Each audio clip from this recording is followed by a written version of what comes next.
ಕುಮಟಾ ತಾಲೂಕಿನ ಅಂತರವಳ್ಳಿಯ ಪವಿತ್ರ ಬಾಲಚಂದ್ರ ಗುನಗ ದಂಪತಿಯ 3 ವರ್ಷದ ಮಗನಿಗೆ ದೇಹದ ಕೈಕಾಲುಗಳು ಸೇರಿದಂತೆ ಇತರ ಅಂಗಗಳು ಸ್ವಾಧೀನವಿಲ್ಲದೆ ಪಾಲಕರಿಗೆ ಮಗುವಿನ ಚಿಕಿತ್ಸೆಗೆ ಮಣಿಪಾಲ್ ಸೇರಿದಂತೆ ಎಲ್ಲಾ ಕಡೆಗಳಲ್ಲಿ ಚಿಕಿತ್ಸೆ ಕೊಡಿಸಿದ್ರು ಯಾವುದೇ ಪ್ರಯೋಜನವಾಗಿಲ್ಲ.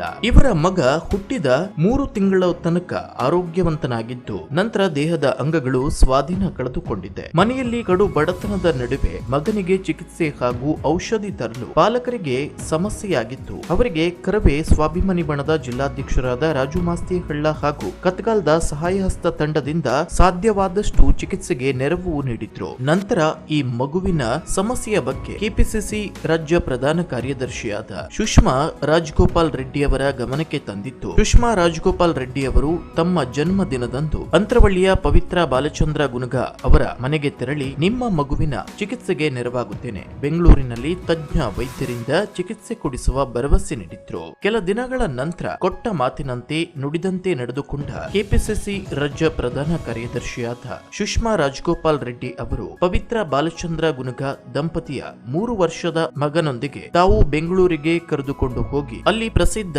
ಸ್ಪರ್ಶ ಆಸ್ಪತ್ರೆಯಲ್ಲಿ ಚಿಕಿತ್ಸೆ ಕೊಡಿಸಲು ವೈದ್ಯರೊಂದಿಗೆ ಸಮಾಲೋಚನೆ ನಡೆಸಿ ಚಿಕಿತ್ಸೆ ಕೊಡಿಸಲು ಹಣಕಾಸಿನ ನೆರವನ್ನ ಸಹ ನೀಡಿದ್ದಾರೆ. ಸ್ಪರ್ಶ ಆಸ್ಪತ್ರೆಯಲ್ಲಿ ಚಿಕಿತ್ಸೆ ಮಾಡಿಸಿದ್ದು ವೈದ್ಯರು ಈಗ 50% ವಾಸಿಯಾಗಬಹುದು ಎನ್ನುವ ಭರವಸೆಯನ್ನ ಸಹ ನೀಡಿದ್ದಾರೆ. ಸುಷ್ಮಾ ರಾಜಗೋಪಾಲ್ ರೆಡ್ಡಿ ಅವರ ಸಾಮಾಜಿಕ ಬದ್ಧತೆ, ಮಾನವೀಯ ಗುಣಕ್ಕೆ ಸಾರ್ವಜನಿಕರಿಂದ ಮೆಚ್ಚುಗೆ ವ್ಯಕ್ತವಾಗಿದೆ.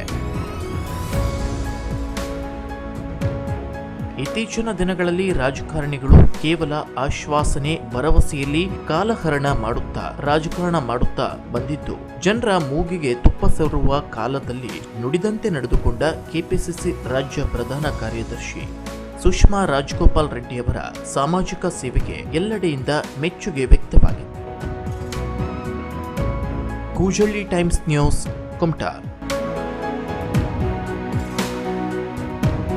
ಕುತೂಹಲಕಾರಿ ಮಾಹಿತಿಗಾಗಿ ಕೂಜಳ್ಳಿ ಟೈಮ್ಸ್ ಚಾನೆಲ್ಗೆ ಸಬ್ಸ್ಕ್ರೈಬ್ ಆಗಿ, ಪಕ್ಕದಲ್ಲಿರುವ ಬೆಲ್ ಐಕಾನ್ ಅನ್ನು ಪ್ರೆಸ್ ಮಾಡಿ.